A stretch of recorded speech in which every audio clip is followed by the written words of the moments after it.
വാസുദേവൻ നായരുടെ നില അതീവ ഗുരുതരമായി തുടരുന്നു. കോഴിക്കോട് ബേബി മെമ്മോറിയൽ ആശുപത്രിയിൽ അതിതീവ്ര പരിചരണ വിഭാഗത്തിലാണ് അദ്ദേഹം ഇപ്പോൾ. ഹൃദയസ്തംഭനം സംഭവിച്ചുവെന്ന് വ്യക്തമാക്കി മെഡിക്കൽ ബുള്ളറ്റിൻ പുറത്തിറങ്ങി.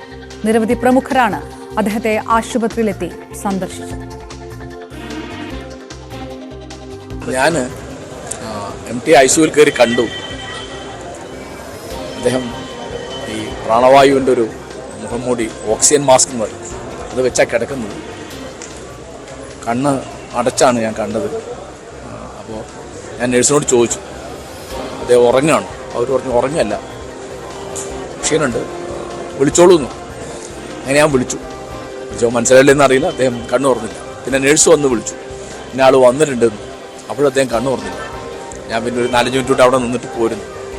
പിന്നെ അദ്ദേഹത്തിൻ്റെ വേണ്ടപ്പെട്ട എല്ലാ ആളുകളും ഇവിടെ ഉണ്ട്. എനിക്ക് മനസ്സിലായത് വളരെ വളരെ സന്നിഗ്ധാവസ്ഥയിലാണ്, ക്രിട്ടിക്കലാണ്. വാസുദേവൻ നായർ മഹാഭാഗ്യവാനാണ്. വാസുദേവൻ നായർ അത്രയും ഭാഗ്യമുള്ളൊരു എഴുത്തുകാരൻ എൻ്റെ ധാരണയിൽ ഈ ഭാഷയിൽ ഉണ്ടായിട്ടില്ല. എല്ലാ കാര്യത്തിലും, എഴുത്തിൻ്റെ കാര്യത്തിൽ, സിനിമയുടെ കാര്യത്തിൽ, ജോലിയുടെ കാര്യത്തിൽ, പത്രപ്രവർത്തനത്തിൽ, സാംസ്കാരിക പ്രവർത്തനത്തിലൊക്കെ വളരെ ഭാഗ്യവാനായൊരു മനുഷ്യൻ. പ്രസംഗം തൻ്റെ ഒരു ആവിഷ്കാര മാധ്യമമാണെന്ന് എടുക്കാത്തൊരാളാണ്. ധാരാളം പ്രസംഗിച്ചിട്ടുണ്ട്. ആ പ്രസംഗത്തിൻ്റെ സമാഹാരങ്ങൾ വന്നിട്ടുണ്ട്. ആദ്യത്തെ സമാഹാരം എഡിറ്റ് ചെയ്ത ഞാനാണ്, വാക്കുകളുടെ വിസ്മയം എന്ന് പറഞ്ഞിട്ട്. ഇനിയും വേറെ ആർക്കും ചെയ്തിട്ടുണ്ട്. അദ്ദേഹത്തിന് താല്പര്യമില്ല പ്രസംഗിക്കാൻ, അദ്ദേഹത്തിന് താല്പര്യം എഴുതാനാണ്, അല്ലെ വായിക്കാൻ. സിനിമയെക്കാളും കൂടി അദ്ദേഹം സാഹിത്യത്തെ മതിക്കുന്ന ഒരാളാണ്. ഡോക്ടർമാർ സാധ്യമാകുന്ന എല്ലാ കാര്യങ്ങളും ചെയ്യുന്നുണ്ട്. എല്ലാ മെഡിക്കൽ സപ്പോർട്ടും കൊടുക്കുന്നുണ്ട്. സാധ്യമാകുന്ന എല്ലാ കാര്യങ്ങളും ചെയ്യുന്നുണ്ട്. സാധ്യമാകുന്ന എല്ലാ കാര്യങ്ങളും നോക്കുന്നുണ്ട്. എല്ലാവിധ മെഡിക്കൽ സപ്പോർട്ടും കൊടുത്തുകൊണ്ടാണ് പോകുന്നത്. വിവരങ്ങളുമായി CV അനുമോദ് ചേരുന്നു. അനുമോദ്, അടുത്ത മെഡിക്കൽ ബുള്ളറ്റിൻ എപ്പോഴായിരിക്കും?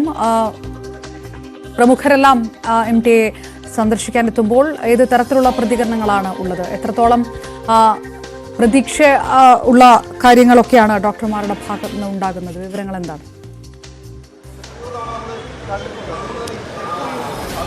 അപർണ, അദ്ദേഹത്തിൻ്റെ ആരോഗ്യനില ഗുരുതരമായി തന്നെ തുടരുന്ന ഒരു സാഹചര്യമാണ് ഇപ്പോഴും ഉള്ളത് എന്നാണ് നമുക്ക് അറിയാൻ കഴിഞ്ഞിട്ടുള്ളത്. അടുത്ത മെഡിക്കൽ ബുള്ളറ്റിൻ വൈകുന്നേരം 5 മണിക്ക് ശേഷമാകുമെന്ന സൂചനകളാണ് ലഭിച്ചിരിക്കുന്നത്. എന്തെല്ലാം പുരോഗതി ഈ ചികിത്സയിൽ അദ്ദേഹത്തിന് ഉണ്ടായിട്ടുണ്ട് എന്നത് ആ മെഡിക്കൽ ബുള്ളറ്റിൽ മാത്രമേ നമുക്ക് ഔദ്യോഗികമായിട്ട് മനസ്സിലാക്കാനാവുകയുള്ളൂ. അദ്ദേഹത്തെ കാണുവാൻ നിരവധി പ്രമുഖർ ഇതിനോടകം തന്നെ ഇവിടേക്ക് എത്തിയിട്ടുണ്ട്. ഈ രാഷ്ട്രീയ രംഗത്തുള്ളവരും സാമൂഹിക സാംസ്കാരിക രംഗത്തുള്ളവരും സിനിമാ മേഖലയിലുള്ളവരും തുടങ്ങി അദ്ദേഹത്തിൻ്റെ പ്രിയപ്പെട്ടവരെല്ലാം തന്നെ ഈ സമയത്ത് ഇവിടെ എത്തിച്ചേർന്നിട്ടുണ്ട് എന്നുള്ളതാണ് പ്രധാനപ്പെട്ട കാര്യം. ഇപ്പോൾ പൊന്നാനി MLA നന്ദകുമാർ അദ്ദേഹം മുകളിലുണ്ട്. അദ്ദേഹം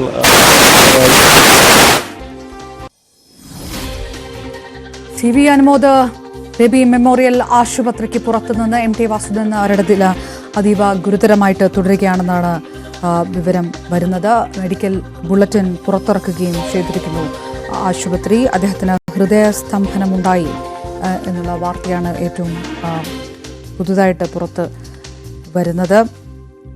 മന്ത്രിമാരടക്കമുള്ളവർ അദ്ദേഹത്തെ ആശുപത്രിയിലെത്തി സന്ദർശിച്ചു. വിദഗ്ധ ഡോക്ടർമാരുടെ പ്രത്യേക സംഘമാണ് ആരോഗ്യനില നിരീക്ഷിക്കുന്നത്. ഏതായാലും ശ്വാസ തടസ്സത്തെ തുടർന്നാണ് അദ്ദേഹത്തെ ആശുപത്രിയിൽ പ്രവേശിപ്പിച്ചത്. ഓക്സിജന്റെ സഹായം ലഭ്യമാക്കിക്കൊണ്ടാണ് MT വാസുദേവൻ നായർ ആശുപത്രിയിൽ കഴിയുന്നതെന്നും അദ്ദേഹത്തിൻ്റെ ആരോഗ്യനില ഒരു സന്നിഗ്ധാവസ്ഥയിൽ തുടരുകയാണെന്നുമാണ് ആശുപത്രിയിലെത്തി സന്ദർശനം നടത്തിയ MN കാരശ്ശേരി അടക്കമുള്ളവർ മാധ്യമങ്ങളോട് പറഞ്ഞത്.